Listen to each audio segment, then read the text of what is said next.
Մենք հիմա այդ հարակվեն, իսկ հիմա մենք այդ ճանապարհին չենք գնում,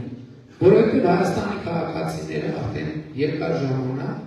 բողոքում են, որ Եվրամիություն այցելելիս վիզաներ ստանալու պրոբլեմներ են ունենում։ Իսկ գիտեք ինչ են վիզաներ ստանալու պրոբլեմ ունենում Հայաստան։ Մենք մեզ ասում են Եվրամիության հետ այդքան լավ հարաբերություններ ունենք, մի հատ վիզայի հարց չեք կարողանում լուծել։ Իսկ գիտեք ինչն է դրա պատճառը։ Որովհետև 2018 թվականից 2025 թվականին Հայաստանից Եվրամիություն մեկնող քաղաքացիների, մեկնած քաղաքացիների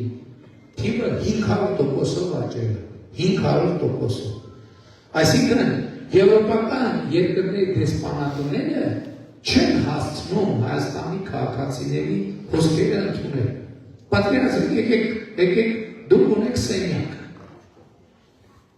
Ենթադրենք 10-10-ը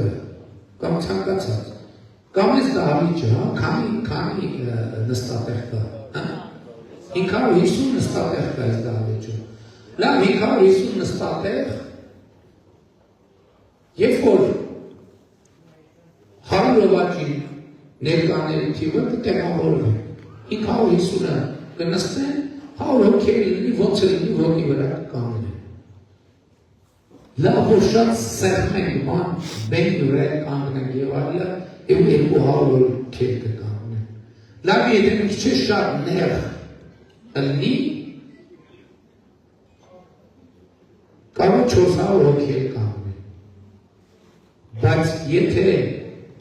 550-500%-ով ավելանա, տարբերակ չկա այս դահլիճում տեղավորվել։ Եվ ոնց որ ասեն բանի անխոշորացված համայնքի ղեկավարը հետ այդքան լավ հարաբերություններ ունես Շիրակի մարզպետի հետ, այս դահլիճում չես կարող 6000 մարդ տեղավորես։ Բայց լավ հարաբերությունը ինչի համար է։ Բայց այդ հարաբերություն, բայց դրա համար մենք ասում ենք ժողովուրդ ջան, ամենաուշ 2 տարուց մենք ունենանք Հայաստան Եվրամիության վիզաների ազատականացված վիճակ։ Այսինքն դուք կարաք գնանք